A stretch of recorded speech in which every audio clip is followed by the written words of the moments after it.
ambition is the great fire. It's the liberator of the unconscious person, you know? It's like the first requirement of all action. I have no fear. I have only ambition, and I want mine, and I will do anything to protect and feed my family. So, this episode dedicated to Brixton, UK, to all our listeners out there. Tell me what your name is. I'm Mack from Chicago. Chicago, the infamous Chicago, right? To all our listeners, they probably know about Chicago a little bit.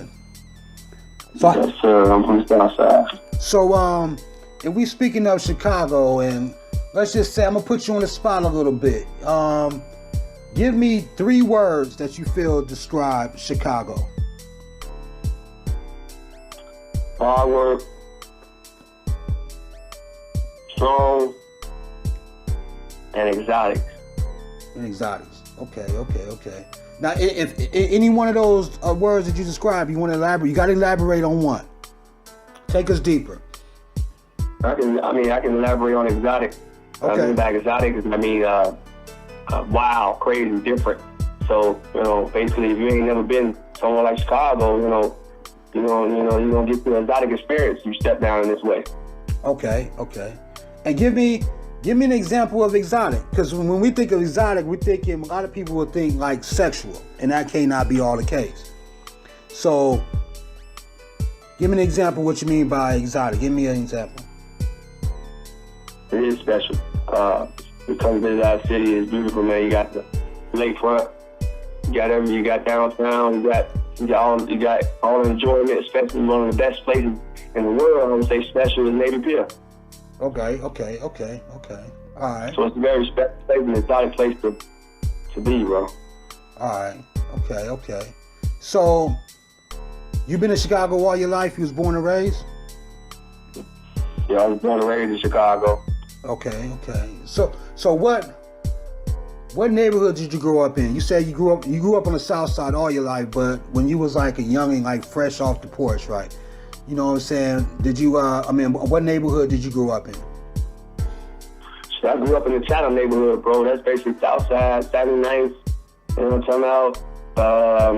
79th, State to Cottage, 79th Street to about 90th Street, you know what I'm saying? So that's the area when I first jumped out the porch. All right. And I mean, what was the neighborhood like? Like, what kind of people? Was it a mixture of cultures? Was it like Spanish people there, black people, white, Asian, or just tell us how was the neighborhood like? Honestly, I don't remember a lot of as far as mixture of culture. Growing up, I just seen a lot of my people. I seen a lot of black folks growing up. I didn't see a lot of mixture of cultures growing up in the neighborhood. I would step out a little further. If you go past the 90s, you can run into a couple of white folks. You know what I'm saying, and their families. But other than that, it's mainly black folks, and we grew up around basically in the families. Man, I seen like basically retired folks growing up.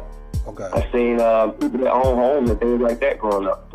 Okay. All right. So then it was a mixture.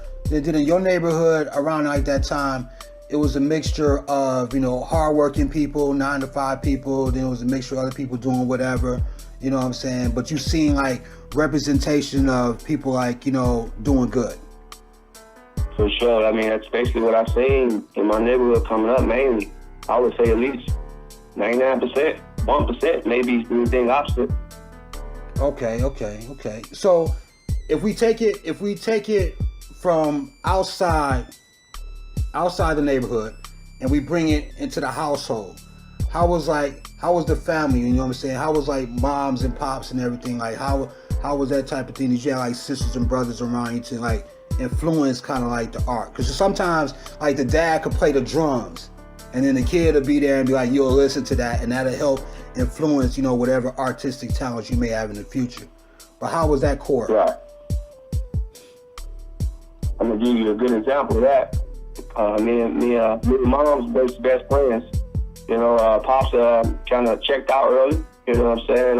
He ain't been around, so I don't have too much information as far as him. Okay. But mom, the music connection that became with jazz, brother. Jazz. Okay. Mom loved jazz, and that's how I know certain jazz players and things of that nature. That's where the music come from. Okay, the jazz. So the jazz hit you first. Did the jazz hit you before hip hop? I didn't hear you say it again. I said, did the jazz hit you before hip hop? Oh yeah. Okay.